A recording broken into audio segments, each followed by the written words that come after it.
ٹھیک ہے، مانگو تو اللہ سے، روزی روٹی طلب کرو تو اللہ سے، عزت و ذلت کا مالک اللہ ہے۔ ایک چھوٹی سی بھی چیز اگر تجھے مانگنا ہے تو صرف اللہ سے مانگا کرو۔ وَاجْتَنِبُ الطَّاغُوتَ، اور شرک سے بچنے کی کوشش کرو۔ ہندو دھرم کی کتابوں کو اٹھاؤ، ہندو دھرم کی کتابوں کے اندر بھی موجود ہے ایکم برہمادتیہ ناستِ نیہنا نہ کنچن، ایک ہی برہما، دوسرا نہیں، تیسرا نہیں، چوتھا نہیں، پانچواں نہیں، چھٹا نہیں، ایک ہی اللہ ہے، دوسرا نہیں، تیسرا نہیں، چوتھا نہیں، پانچواں نہیں، یعنی پوری کائنات کا خالق مالک ایک ہے۔ یچتیو یوم مہنس تسما دیوی شوری رشا، اسی سے مانگو، اسی ایک اللہ سے مانگو، اسی ایک بھگوان سے مانگو، اسی ایک ایشور سے مانگو، وہی دینے والا، اس کے علاوہ کوئی دیوی دیوتا ذرہ برابر تمہیں نہیں دے سکتا ہے۔ نہ کچھوچا والا، نہ اجمیر والا، نہ بدایوں والا، نہ دلی بمبئی، نہ کلکتہ والا، کوئی بھی بابا تمہیں کچھ نہیں دے سکتا ہے، صرف اللہ ہی تمہیں دے سکتا ہے۔ یا چتی یوم نستسما دیوی شوری ریشا، اس ایک اللہ کے علاوہ تمہیں ذرہ برابر کوئی کچھ بھی نہیں دے سکتا ہے۔ اسی وجہ سے اگر مانگنا ہے تو اسی سے مانگو۔ جب بھی پکارو ادعونی استجب لکم، اے میرے بندو جب بھی پکارو مجھے پکارو، میں تمہاری پکار کو سنوں گا۔ اور تم سے پہلے بھی لوگوں نے مجھے پکارا تو اس کی پکار کو بھی میں نے ہی سنا ہے۔ ہاں دیکھو حضرت یونس علیہ السلام کو، حضرت یونس علیہ السلام نے مچھلی کے پیٹ میں پکارا جو سمندر کے گہرائیوں میں تھا، سمندر کے نیچے میں تھا اور مچھلی کے پیٹ کے اندر تھا، وہاں پہ کسی بھی آکسیجن پہنچنے کا کوئی بھی راستہ نہیں تھا۔ جب وہاں پہ میرے بندے یونس علیہ السلام نے پکارا لا الہ الا انت سبحانک انی کنت من الظالمین، اس دعا کے ساتھ جب یونس نے مجھے پکارا تو میں نے اس کے پکار کو سنا۔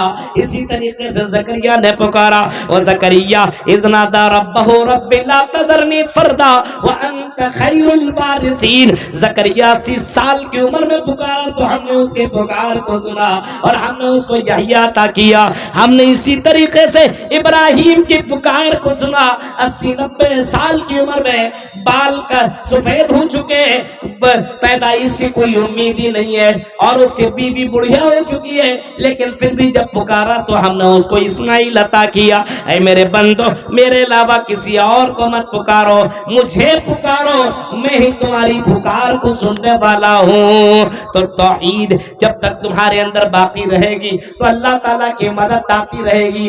آج سماج کی ان جگہوں سے توحید دھیرے دھیرے ختم ہوتا چلا جا رہا ہے اور مسلمانوں کے اندر شرک تیزی کے ساتھ بڑھتا جا رہا ہے۔ اب جگہ جگہ پہ آپ دیکھیں کہ توحید کم اور شرک آپ کو زیادہ ملے گا۔ توحید ہے نہیں، جتنی توحید مضبوط اتنی آپ کی نماز مضبوط، اور اگر توحید کمزور تو نماز بھی کمزور۔ اپنے مسجد کا جائزہ لو، بتانے کی ضرورت نہیں ہے۔ توحید جتنی مضبوط ہوگی ظاہر سی بات ہے اللہ کی عبادت اتنی ہی زیادہ ہوگی، اور جہاں پہ توحید کی کمی وہاں پہ آپ کو بازاروں میں بھیڑ ملے گی، آپ کو مزاروں میں بھیڑ ملے گی، آپ کو غلط جگہوں میں آپ کو بھیڑ نظر آئے گی، اور اگر بھیڑ نظر نہیں آئے گی تو صرف وہ مسجد میں نظر۔ آج دیکھیے حالات، یہ تعداد ہے مسلمانوں کی، اگر یہی جگہ پہ اگر آرکسٹرا ہوتا اور ناچنے والی یا طوائف خانے سے آتی اور فلم دنیا کی کوئی ہیروئن آ جاتی، میں نام نہیں لینا چاہتا ہوں، سوشل میڈیا والا وائرل کر دیتا ہے، کوئی ہیروئن آ جاتی اور اپنے بال، اپنی کمر اور اپنی آواز اگر دکھاتی تو ایک 70 سال کا بھی آدمی آ کر کی آنکھیں پھاڑ پھاڑ کر کے دیکھتا۔ ایک نوجوان جو یہاں بیٹھنا گوارا نہیں کرتا ہے، پوری رات اس کی کمر کو اور اس کے ڈانس کو دیکھتا ہوا نظر آتا۔ میرے بھائیو یہ ہمارا ایمان ہے۔ قرآن و حدیث سننے کے لیے ہمارے پاس ٹائم نہیں ہے، اس جلسے کو بنانے کے لیے اور اس جلسے کو اس پوزیشن میں لانے کے لیے یہاں تین پڑیا کے جوانوں نے اور یہاں کے جن لوگوں نے جلسوں کے اندر ساتھ دیا، ان کا کتنا رول ہے اور کتنا یوگدان ہے، ان سے پوچھو کیوں انہوں نے جلسہ کیا ہے۔ صرف وجہ یہی ہے کہ مدارس زندہ رہے، وجہ یہ ہے کہ دین کا کام ہو، وجہ یہ ہے کہ اسلام پھیلے، وجہ یہ ہے کہ توحید کا بول بالا ہو۔ اور اپنے علاقے کے اپنے علاقے سے شرک ختم ہو، صرف مقصد یہ ہے۔ لیکن اس کے باوجود جوانوں کو دیکھو، ایسا لگتا ہے ان کو اسلام سے اور دین سے اور ایمان سے کوئی مطلب نہیں۔ اللہ کی مدد کیوں نہیں آ رہی؟ کیونکہ ہمارے اندر ایمان کی کمی ہے۔ وعد اللہ الذین آمنوا منکم، تم میں سے جو مومن ہیں ان کے ساتھ اللہ کا وعدہ ہے کہ ہم تمہارے ساتھ مدد کریں گے، تمہاری پکار کو ہم سنیں گے، تمہیں ہم اکیلا اور تنہا نہیں چھوڑیں گے، ہم تمہاری مدد کریں گے اور ضرور بضرور تمہاری مدد کریں گے، شرط یہ کہ مومن بن جاؤ۔ کیسا ایمان ہونا چاہیے، کتنا زبردست ایمان ہونا چاہیے میرے بھائیوں۔ اگر ایمان کے واقعات کے اوپر نظر دوڑائیں تو ذرا ایمان کے اس واقعہ کے اوپر نظر دوڑاؤ، کتنا ایمان مضبوط تھا کہ ایک جنگل کے اندر بھی ایک چرواہا جس کے پاس کئی بکریاں تھی اور کئی 100 بکریاں موجود تھی، حضرت عبداللہ ابن عمر راستے سے گزر ہو رہا ہے، جنگلوں سے گزر رہے ہیں اور ان کو بھوک لگی ہوئی، ان کو پیاس لگی ہوئی ہے۔ حضرت عبداللہ ابن عمر رکے اور انہوں نے کہا کہ چلو ذرا ہم دودھ پی لیتے بکریوں کا، اور ان بکری کا دودھ پی لیں گے۔ جب ذرا رکے اور اپنے ایک آدمی کو بکری چرانے والے کے پاس جب بھیجا، چرواہے کے پاس، چرواہے سے کہا اپنی ایک بکری کا دودھ ہمیں دے دو، ہمارا مالک ذرا بھوکا ہے، پیاسا ہو، دودھ پی لے گا۔ انہوں نے کہا کہ ہم اپنے بکری کا دودھ تمہیں نہیں دے سکتے۔